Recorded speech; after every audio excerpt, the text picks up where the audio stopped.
A leitura da Escritura Sagrada, 1 Timóteo, capítulo 6, verso 3 ao 10, acompanhe com atenção, com reverência. Esta é a palavra inspirada de Deus, que diz assim: se alguém ensina outra doutrina e não concorda com as sãs palavras de nosso Senhor Jesus Cristo e com o ensino segundo a piedade, é enfatuado, nada entende, mas tem mania por questões e contendas de palavras, de que nasce inveja, provocação, difamações, suspeitas malignas, altercações sem fim, por homens cuja mente é pervertida e privados da verdade, supondo que a piedade é fonte de lucro.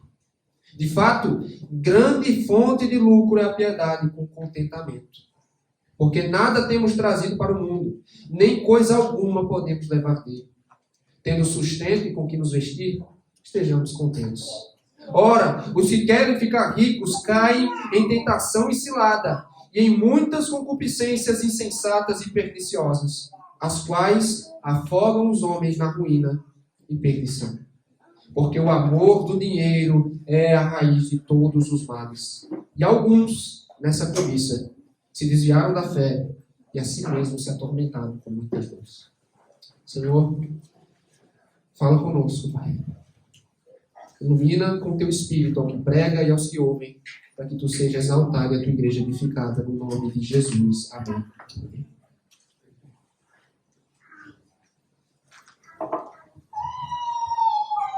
Ficção não é só coisa para criança. Também faria muito bem aos adultos alimentarem a imaginação com boas histórias. E talvez aqui você tenha uma indagação, mas como, pastor? Por quê? E a resposta mais simples é porque a ficção ajuda-nos a entender a realidade. Você quer um exemplo? Um não, dois exemplos. No livro O Hobbit, Smaug é um gigante e poderoso dragão que se apossou do vasto tesouro do reino dos anões. Ele é pura ganância, irmãos. É um ser completamente envenenado pela riqueza que possuiu e disposto a destruir tudo o que estiver pela frente para manter. No livro As Crônicas de Nárnia, por outro lado, na viagem do peregrino da Alvorada, há um personagem chamado Eustáquio, um menino. E em dado momento da aventura, Eustáquio depara-se com um tesouro. E ele entrega-se à tentação de possuí-lo. Mas um detalhe muito importante ele desconhecia. É que este tesouro era de um dragão. E que transformava em um dragão aquele que o possuía. Então, por conta da sua cobiça, ele transformou-se em um verdadeiro monstro. E se eu dissesse a você, irmãos, que ambos os quadros, embora fora da realidade, eles representam mais ou menos o que estava acontecendo em Éfeso. É claro que os falsos mestres daquela região não transformaram-se em dragões de fato. Mas eles também, por conta de sua ganância, foram transformados em verdadeiros monstros e foram afastados da verdade de Cristo. É porque conhece o perigo da avareza, da ganância, que Paulo alerta Timóteo, os membros da igreja de Éfeso, para proteger-se contra ela. Então me permita situá-lo uma vez mais nesse capítulo. A partir daqui, irmãos, o capítulo 6 ele toma um rumo diferente na carta. Porque desde o capítulo 5, como vimos, Paulo muniu Timóteo com orientações pastorais para tratar com grupos específicos dentro da igreja. Neste ponto em diante, Paulo volta a mostrar sua preocupação com os falsos mestres de Éfeso e os efeitos de seu ensino no meio daquela congregação. Ele não deseja que Timóteo baixe a guarda e tanto ele como a igreja acabem influenciados pelo estilo de vida desses hereges. E que estilo seria esse, pastor? Eles eram gananciosos, avarentos, cobiçosos e por isso estavam dispostos a torcer a verdade para enriquecer. É contra isso que Paulo emite um alerta. Protejam-se contra o espírito ganancioso de Éfeso. Proteja-se contra a ganância dos falsos mestres. E eu digo, este é um alerta apropriado para nós hoje também. É por isso que o tema do sermão de hoje é proteja-se da ganância. Proteja-se da ganância. Como devemos nos proteger contra ela? Ou como o cristão combate a ganância? Nesta breve perícope, irmãos, Paulo nos dá informações fundamentais sobre o inimigo que enfrentamos, sobre o remédio para a doença e a causa da ruína que é provocada pela ganância. Eu quero partir do inimigo, verso 3 a 5, preste atenção. A ganância conduz à perversão da verdade. A ganância conduz à perversão da verdade. Eu quero que uma vez mais você volte seus olhos comigo para o verso 3. Quando Paulo diz: se alguém ensina outra doutrina e não concorda com as sãs palavras de nosso Senhor Jesus Cristo e com o ensino segundo a piedade. Então, na teologia, existe uma palavra, irmãos, para definir a doutrina correta. Chama-se ortodoxia. Os falsos mestres de Éfeso eram, por outro lado, o que chamamos de heterodoxos. Por quê? Porque eles ensinavam uma outra doutrina. Uma falsa doutrina, que não a verdadeira, a sã doutrina de Cristo. E como mestres do erro, sua única missão era desviar as pessoas da verdade. E como bons heterodoxos, eles não criam, eles não concordavam, diz o texto, com as sãs palavras de Cristo. Olha só a petulância. A expressão, como bem observa um comentarista, as palavras de nosso Senhor podem referir-se tanto ao ensino apostólico a respeito de Jesus, ou às próprias palavras de Jesus, os ensinos dele, que foram registrados e documentados, por exemplo, nos evangelhos. Inclusive, pode se tratar também de ambas, mas em todo caso, Paulo está dizendo, trata-se do evangelho de Cristo, que é o ensino central a respeito da pessoa e da obra dele. E note que o apóstolo faz questão de frisar que essas palavras são sãs. Esse é um adjetivo muito importante. São as sãs palavras. Por quê, irmãos? Se você está atento à série expositiva, você já se deparou que essa não é a primeira vez que o apóstolo faz uso desse termo, que trata-se de um termo médico para denotar aquilo que é saudável, aquilo que é sadio. Implica dizer, basicamente, que a doutrina correta que emana de Cristo produz bem-estar, produz saúde espiritual para todo o que crê.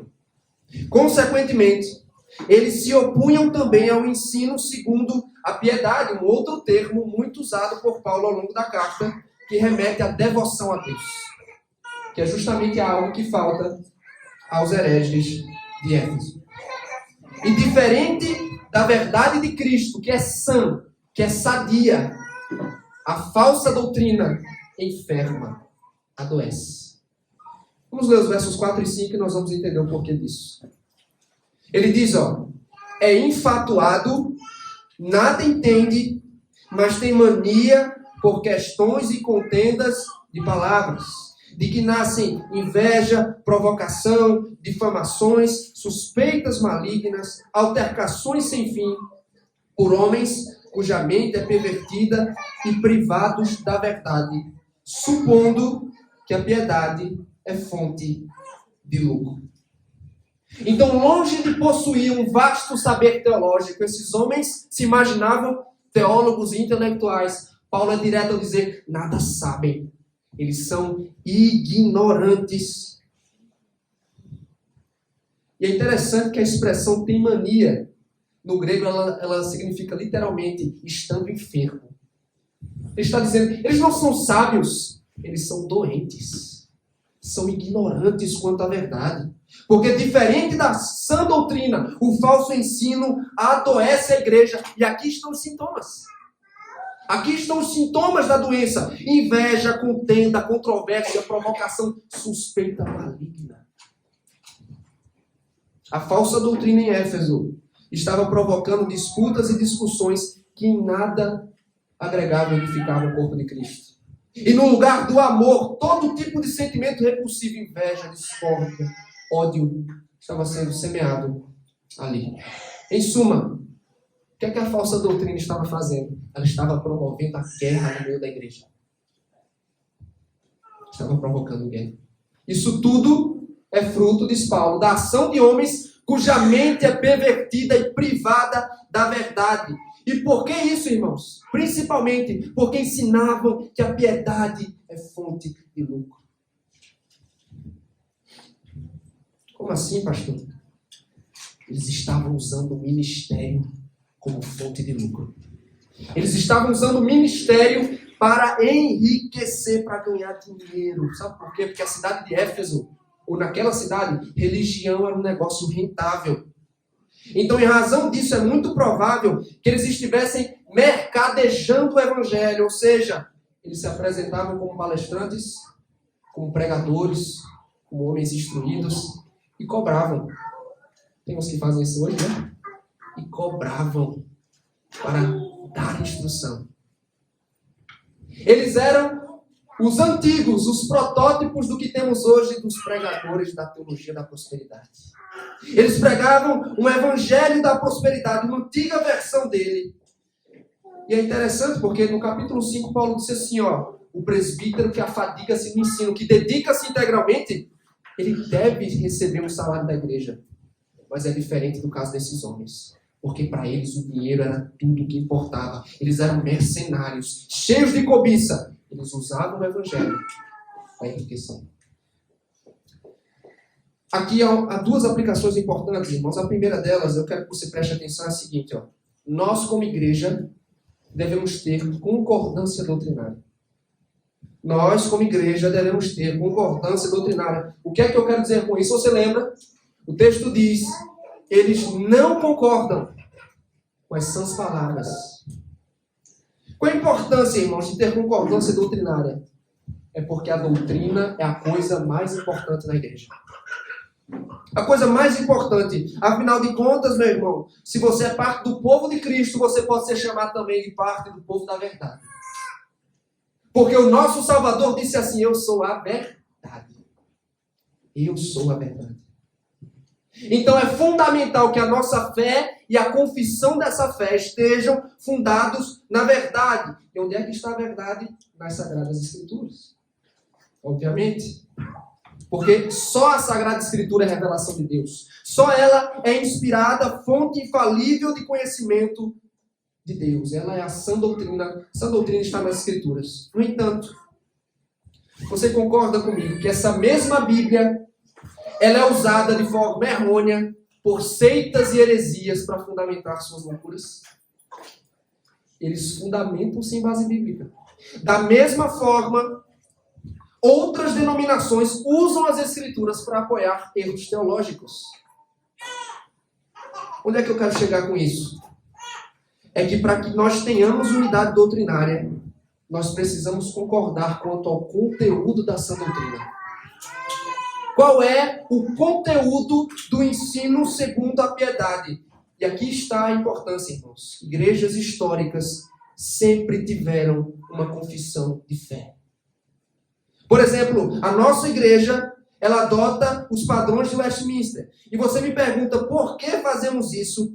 Porque nós reconhecemos a necessidade de interpretar, a necessidade de sistematizar as doutrinas da Bíblia. E também, meu irmão, porque estes documentos nos ajudam a dar a razão da nossa fé e a manter a unidade ou acordo doutrinário no meio da igreja. Porque tudo o que nós cremos sobre a pessoa é a obra de Cristo.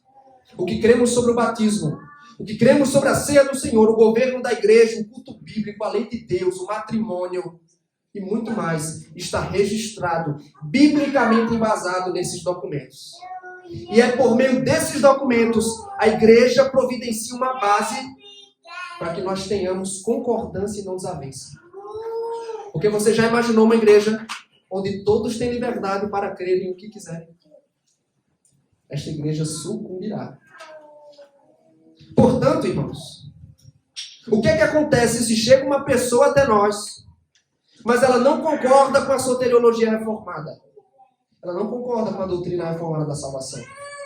Ela não concorda com o batismo infantil.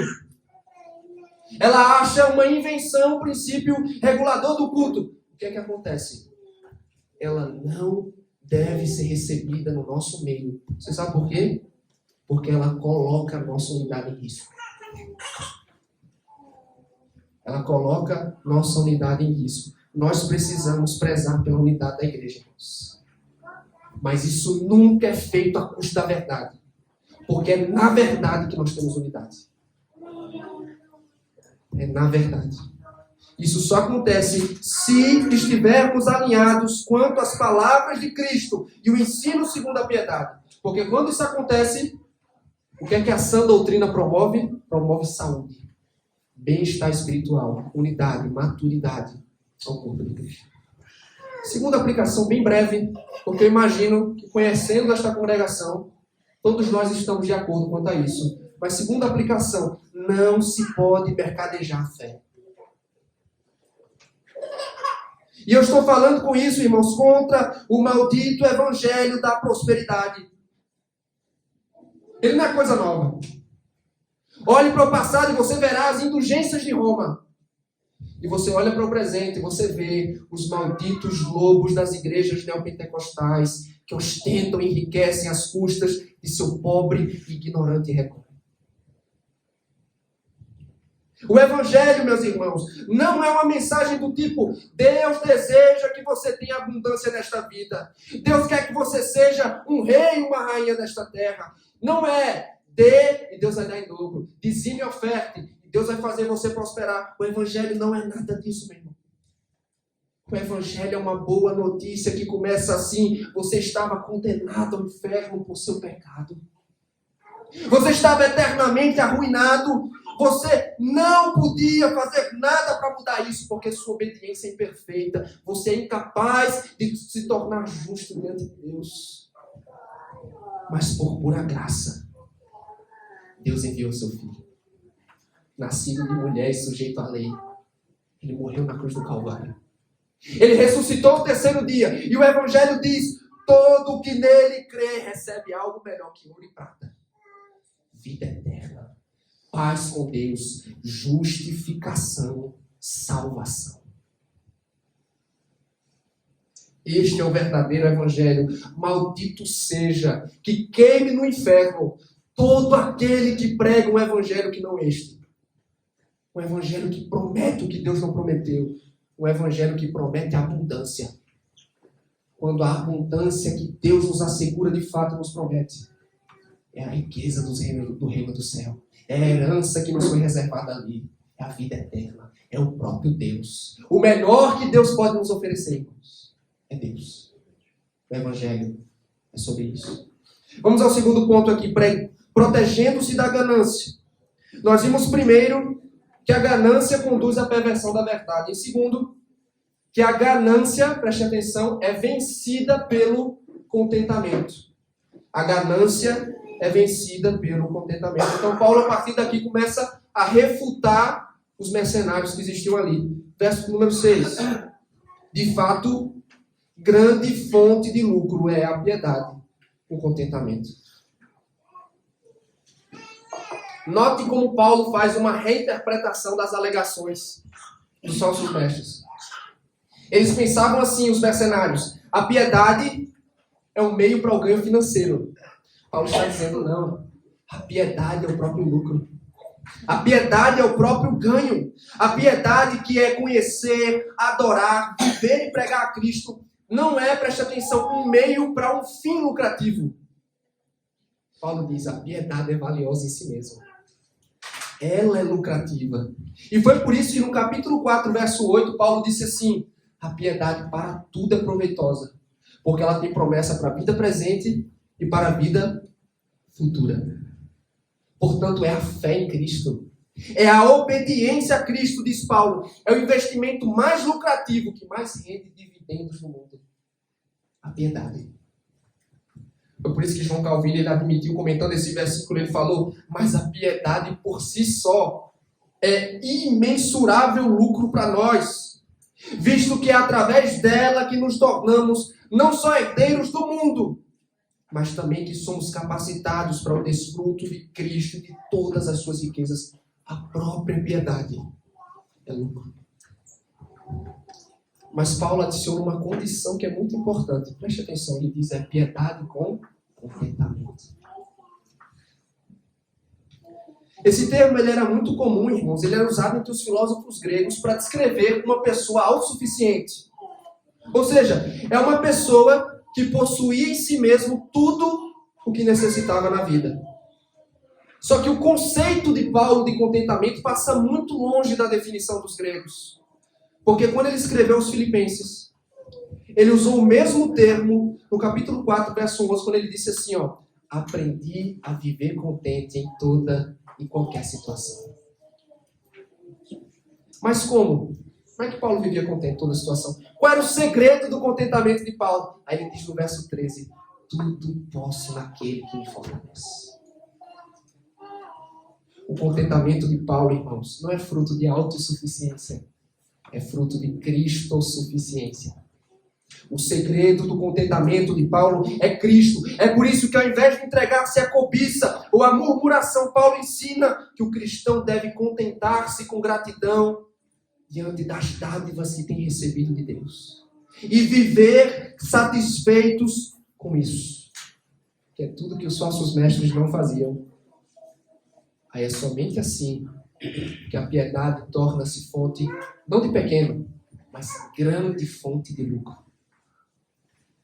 E então Paulo embasa a sua afirmação no verso 7, quando ele diz assim, ó, porque nada temos trazido para o mundo, nem coisa alguma podemos levar dele. Então veja, Paulo contra-ataca a avareza dos hereges com duas verdades inegáveis. Verdades estas, que se você ler a Escritura, você vê que elas estão estampadas em diversos livros diferentes. Por exemplo, já ali no Éden, depois do pecado, Deus disse a Adão, porque tu és pó, e ao pó tornarás. Se você conhece a história de Jó, você sabe que foi isso que ele confessou. Depois que perdeu tudo, ele disse, nu saí do ventre de minha mãe e nu voltarei. O pregador em Eclesiastes chegou à mesma conclusão. Como saiu nu do ventre de sua mãe, assim nu voltará. Indo-se como veio, e do seu trabalho nada pode levar consigo. E no Sermão do Monte, o Senhor Jesus advertiu sobre a desvantagem da avareza do amor ao dinheiro, quando ele disse, não acumuleis para vós tesouros da terra, onde a traça e a ferrugem corroem, onde os ladrões escavam e roubam. Ou seja, diferente da piedade, cujos lucros, os dividendos se estendem para a eternidade, a cobiça e a ganância não oferecem qualquer ganho permanente. Não é rentável. Porque o homem entra nesta vida de mãos vazias e ele parte dela da mesma forma. E por fim, verso 8, ele acrescenta um conselho. Veja só, tendo sustento e com que nos vestir, estejamos contentes. Então, na visão do apóstolo Paulo, as necessidades do homem resumem-se a dois itens: sustento e vestimenta. Outras versões, como a Nova Versão Internacional, traduzem assim: por isso, tendo o que comer e com o que vestirmos, estejamos com isso satisfeitos. Porque enquanto o termo traduzido na nossa versão por sustento corresponde ao alimento necessário para manter a vida, a expressão com que vestirmos inclui o que é necessário para a proteção externa do corpo, ou seja, as roupas que vestimos e o abrigo que cobre a nossa cabeça. Então, ao contrário do luxo e da extravagância buscada pelo mundo, Paulo recomenda que o cristão viva contente, satisfeito, tendo o que comer, tendo o que vestir. Vamos às aplicações. Primeira aplicação, eu quero a sua atenção total aqui. Por favor, preste atenção. Primeira aplicação, precisamos nos arrepender de nosso descontentamento. Precisamos nos arrepender de nosso descontentamento. Seja honesto comigo, meu querido. Nós murmuramos demais. Reclamamos mais do que devíamos. Somos ou estamos, na maior parte do tempo, insatisfeitos com o que temos ou murmurando pelo que ainda não temos. E como eu disse na confissão de pecados, na raiz do descontentamento, na raiz de toda insatisfação, está uma insatisfação, me perdoe a redundância, com Deus. Você tem, ou nós temos um problema com a providência e as bênçãos de Deus. Nós estamos insatisfeitos com Deus, irmãos. Porque o descontentamento é alimentado por pensamentos assim: Deus não está me dando o que eu realmente preciso. Será mesmo que Ele conhece minhas necessidades? Eu queria tanto isso, mas não me tem sido dado.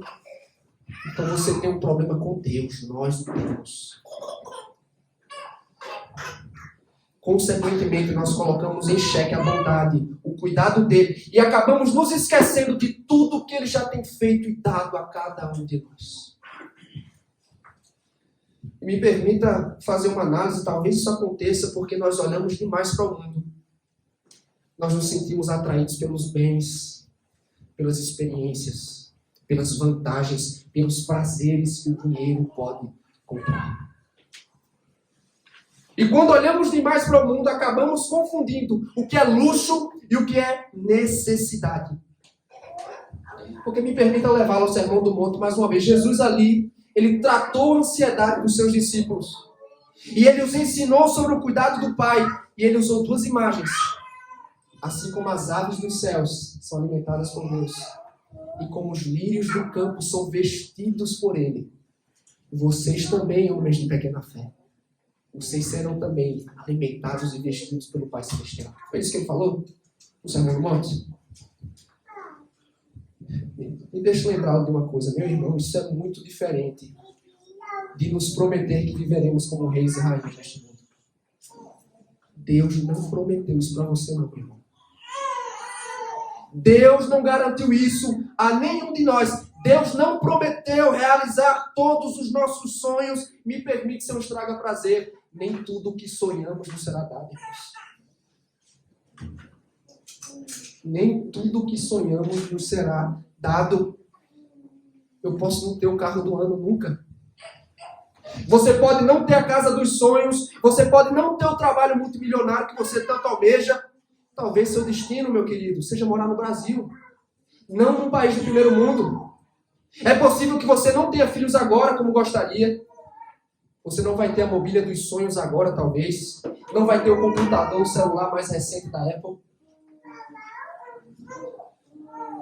Eu não estou dizendo que ter essas coisas é essencialmente errado. Mas se você viver descontente com o que você tem hoje, se você viver murmurando, insatisfeito com o que não possui, você está pecando contra Deus. Você está pecando contra Deus. Nós estamos pecando contra Deus. E mais, pecando contra a bondade de Deus. Porque, meu querido, se Deus tem suprido as necessidades básicas da tua casa, e ao invés de ações de graças, só a murmuração e insatisfação do nosso coração, estamos em pecado. Eu me pergunto, será que é como nós temos vivido ultimamente, irmãos? Será que nós murmuramos, reclamamos mais do que agradecemos? O que é que mais povoa seu coração? Insatisfação ou ações de graças? Meus irmãos, nós precisamos nos arrepender. Porque temos corações contentes. E a segunda aplicação aqui, ache o seu contentamento em Cristo. Ache o seu contentamento em Cristo. Quem disse que você precisa de tudo isso, meu irmão? Quem foi que disse que você precisa de tudo que tem buscado nessa vida?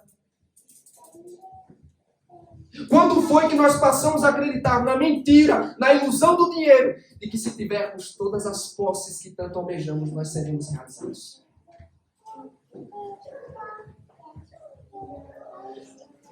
Me permita dizer, essas coisas não são tão importantes assim, porque são perecíveis, são passageiras. Eu acho curioso que no Egito Antigo, os faraós eram enterrados nas famosas e grandes pirâmides. E tinha-se o costume de enterrá-los junto com todas as suas posses. Todas as riquezas de um faraó eram colocados no seu sepultamento ali para garantir uma transição segura para o outro mundo. Olha só que tolice. O que é que a Bíblia diz? Nós saímos do ventre do nosso pai. Chegamos de mãos vazias e partimos da mesma maneira. Mas é assim que muitos de nós vivemos hoje também. Nós vivemos pensando como se fôssemos levar tudo o que buscamos, o que corremos freneticamente para possuir. Não vai levar nada. Então, meus irmãos, por que nós buscamos satisfações, realização, felicidade nas coisas perecíveis, nas coisas passageiras deste mundo? Meu irmão, dinheiro não vai realizar você, não.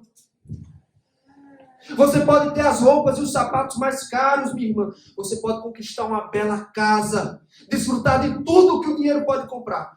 E se isso for tudo, você será infeliz.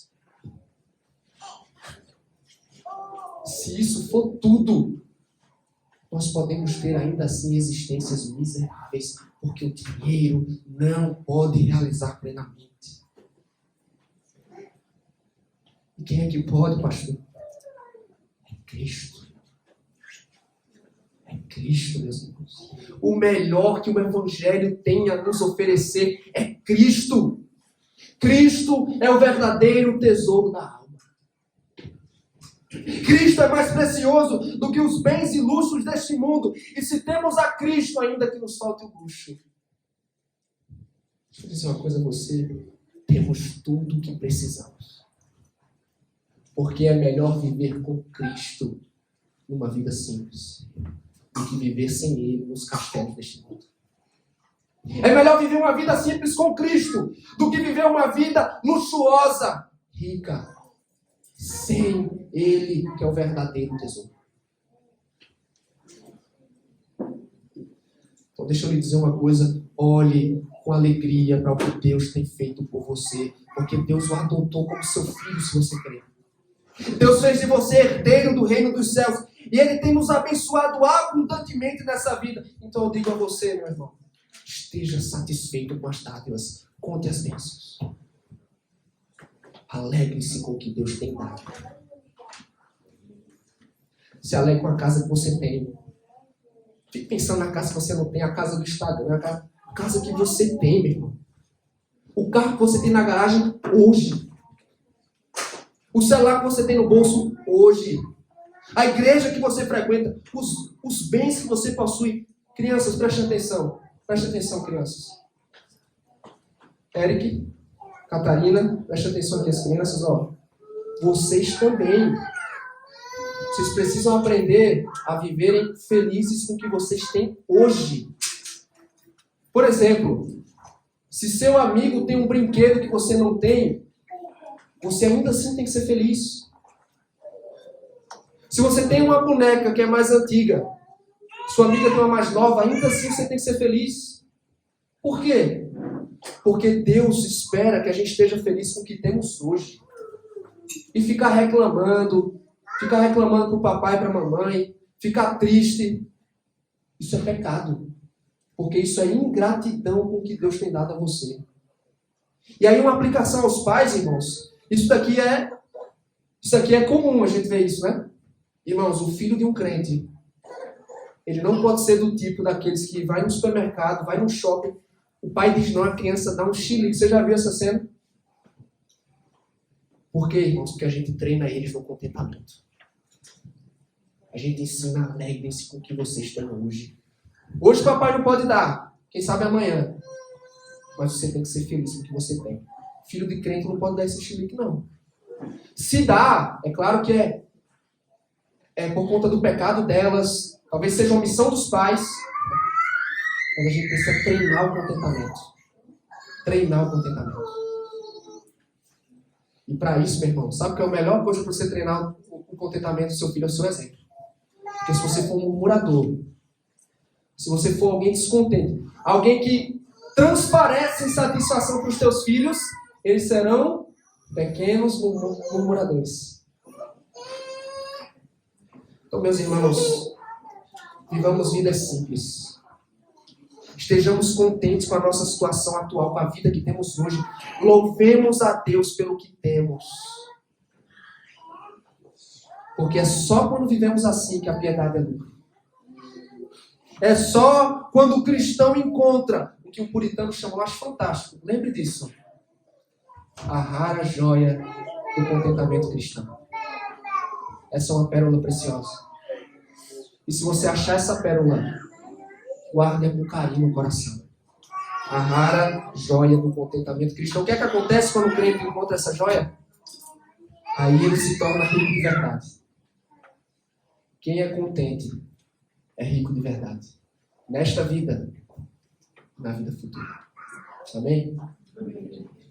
Por fim, protegendo-se da ganância, nós vimos a ganância conduz à perversão da verdade, a ganância é vencida pelo contentamento e, por fim, a ganância conduz à ruína. Então, Paulo deseja afastar definitivamente Timóteo e os irmãos da igreja desse caminho da ganância.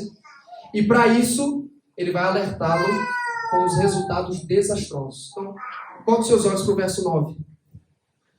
Paulo diz assim: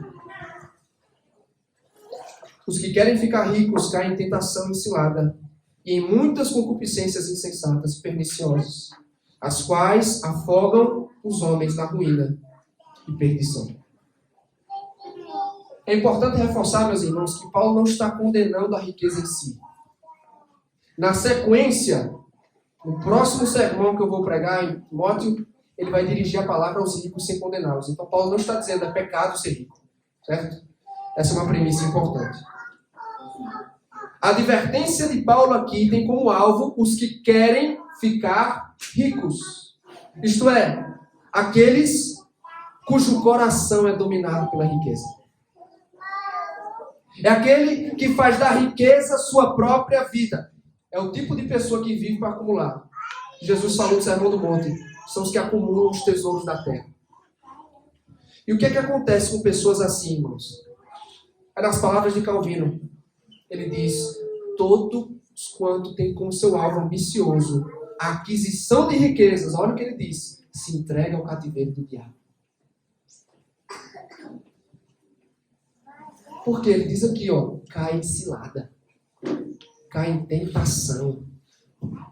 Porque o apego à riqueza é estrategicamente manipulado pelo diabo, pelo tentador, para levá-lo a outros tipos de pecado. Isto é, o tentador usa o amor ao dinheiro como uma isca para afogar os homens na ruína e na perdição. Você já pensou? Imagina o seguinte quadro. Você desesperado se afogando em alto mar.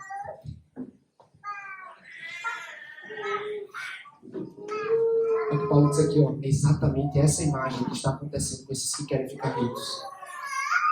Eles acabam afogados. Eles acabam submersos no mar da sua própria avareza. Esse afogo.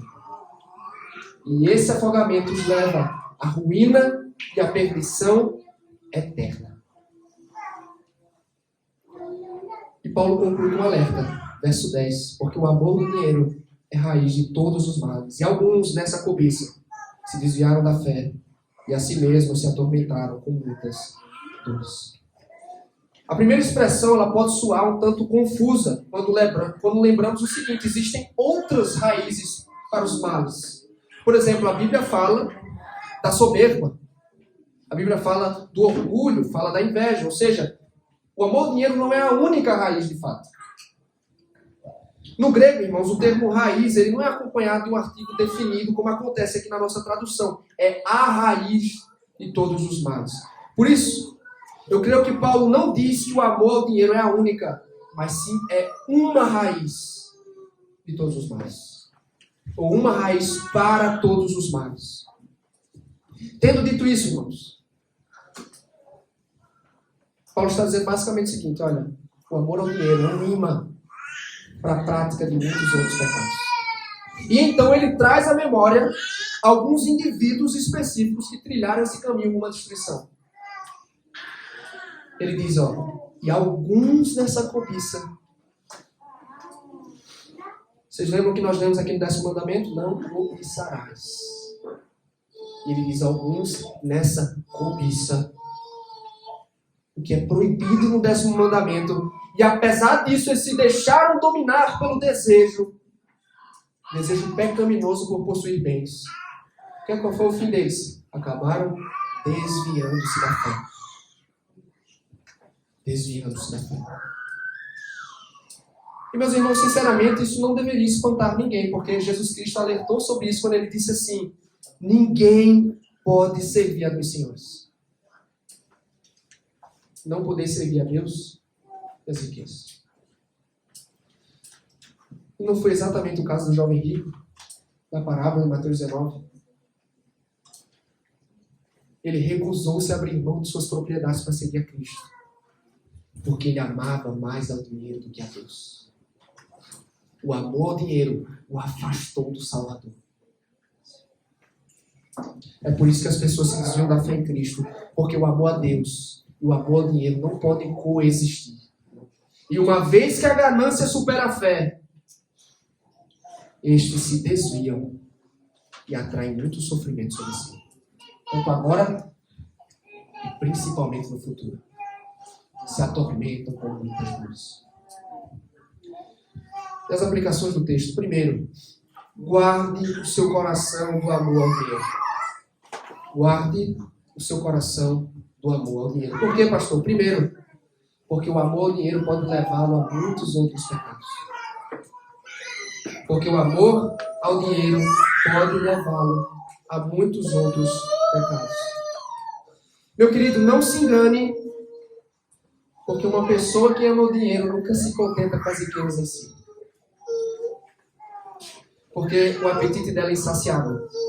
Ela nunca está satisfeita. E sabendo disso, o tentador arma ciladas. Ele monta estratégias para que outros pecados entrem em cena e arruinem sua vida. E o destruam completamente. Ou seja, o amor ao dinheiro é só uma porta para que muitos outros pecados sejam cometidos. E não é exatamente, irmãos, o que acontece na vida desses ricaços famosos aí. Olhe para Hollywood. Olhe para os ricaços e famosos, pomposos, esbanjadores, cheios do luxo e de tudo que o dinheiro pode comprar. Não é exatamente o que acontece. Do amor ao dinheiro eles partem para droga, para abuso, para imoralidade, para prostituição, assassinato, corrupção, roubo, furto, suicídio. Irmão, você só vê desgraça. O amor ao dinheiro não porta para outros males. A ganância nunca é o fim. Portanto, você me ouça. Se amamos o dinheiro, estamos abrindo uma porta e convidando que outros males ganhem espaço em nossa vida. Se você viver em função do dinheiro, você vai começar a cultivar todo tipo de vaidade e orgulho no seu coração. A busca frenética por enriquecer vai transformar você numa pessoa ansiosa. A ganância também pode torná-lo suscetível à inveja.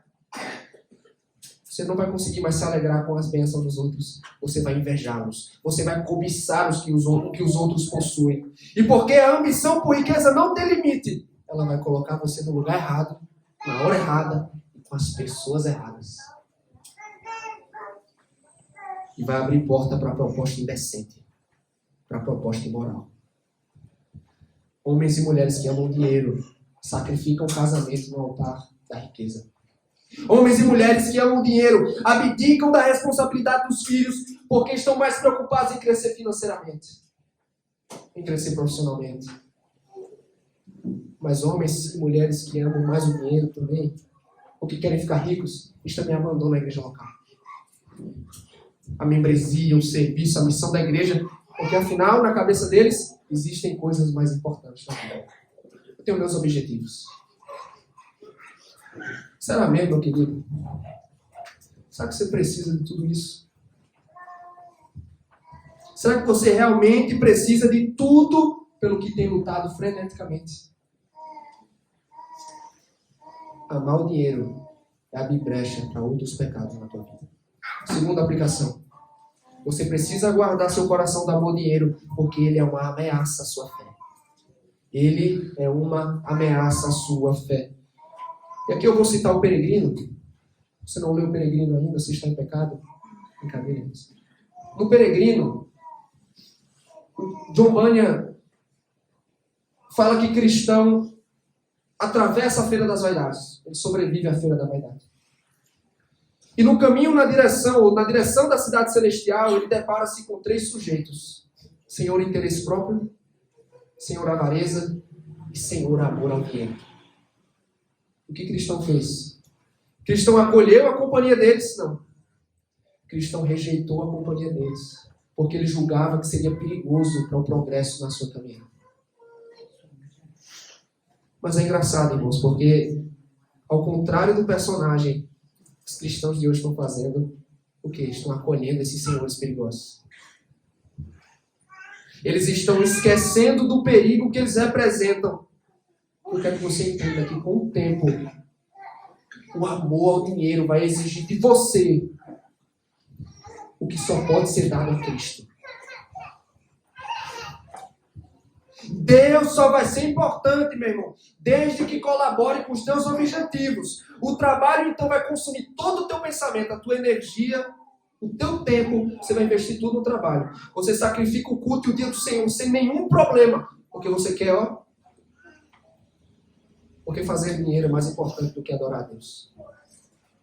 Para prosperar financeiramente, você é colocado em situações onde você tem que abrir mão dos seus valores. E você abre.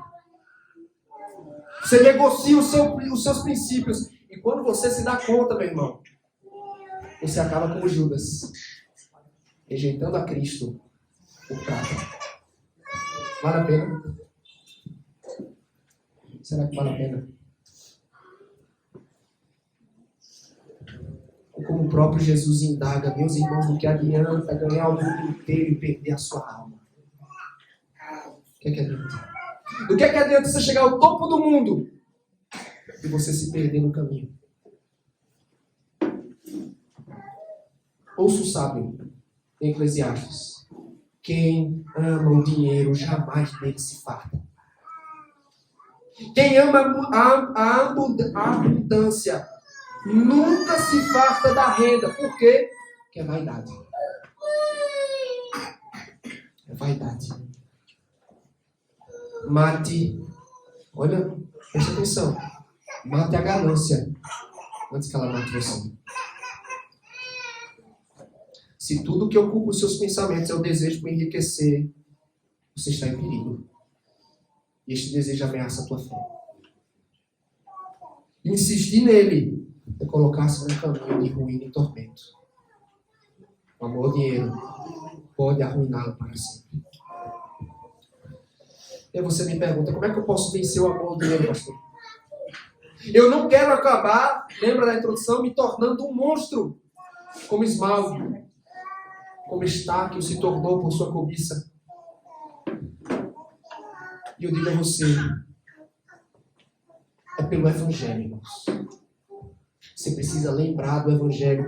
Você já é rico em Cristo, meu irmão. Você já é rico. Paulo disse aos Coríntios, como lemos mais cedo no culto, pois conheceis a graça de nosso Senhor Jesus Cristo, que sendo rico, se fez pobre por amor a vós, para que vós tornasseis ricos. Por conta do pecado, meu irmão, nós estávamos eternamente arruinados. Nós estávamos perdidos, irmãos. Mas o Filho de Deus encarnou. O Filho de Deus participou da nossa pobreza e humilhação. E por meio de sua morte e ressurreição, Ele nos deu, ouça, uma herança incorruptível. Uma herança sem mácula e que jamais perderá o seu valor no reino dos céus. E que está sendo guardada e reservada para nós. Você já é rico, meu irmão. Não do dinheiro deste mundo. Não dos bens. Mas você é rico daquilo que o dinheiro não pode comprar. Vida eterna em paz com Deus. Glória celestial. Então você vence a cobiça. Você vence a ganância. Lembrando de Cristo e da herança que você já tem. E se você que me ouve na noite de hoje, Você almeja essa herança. Você almeja herdar isso. Isso está disponível a você. Desde que você abandone o amor à riqueza. Que se arrependa do seu pecado. Que você creia em Cristo para a sua salvação. Vamos orar neste momento.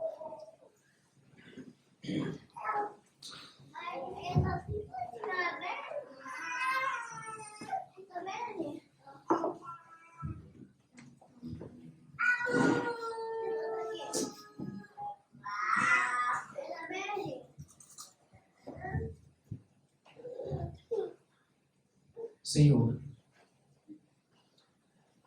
nós te agradecemos pela tua bendita palavra, Senhor. Eu te peço no nome de Jesus, Pai, que o Senhor perdoe a nossa falta de contentamento, Deus. E que principalmente o Senhor nos ajude a achá-lo em Cristo, Senhor. Deus, muito obrigado pelas tuas dádivas, Senhor. Obrigado pelas tuas bênçãos. Obrigado porque, ó Deus, sem qualquer merecimento de nossa parte, tu nos fizestes ricos em Cristo. Senhor, por favor, Pai, nos ajuda a nos despir de qualquer cobiça. Ó Deus, que levemos as mãos aos lábios antes de murmurar contra o Senhor, Pai. Ó Deus, livra-nos de nossa insatisfação, Pai. Que ajuda-nos a nos acumular alegria e deleite, porque Tu és, Tu és fiel, Senhor. Tu és nosso Pai, Tu és soberano.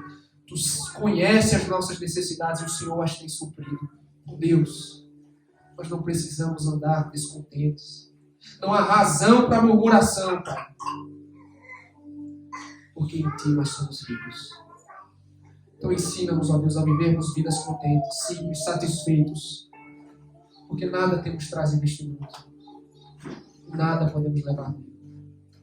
Então Deus nos ajuda a encher as nossas mãos com aquilo que é eternamente durável. Não com o que é perecível, Senhor. Ajuda-nos, ó Deus, porque precisamos de Ti. Que esta mensagem seja recebida com fé no coração dos meus irmãos, no meu coração. Que juntos possamos obedecer. No nome de Jesus.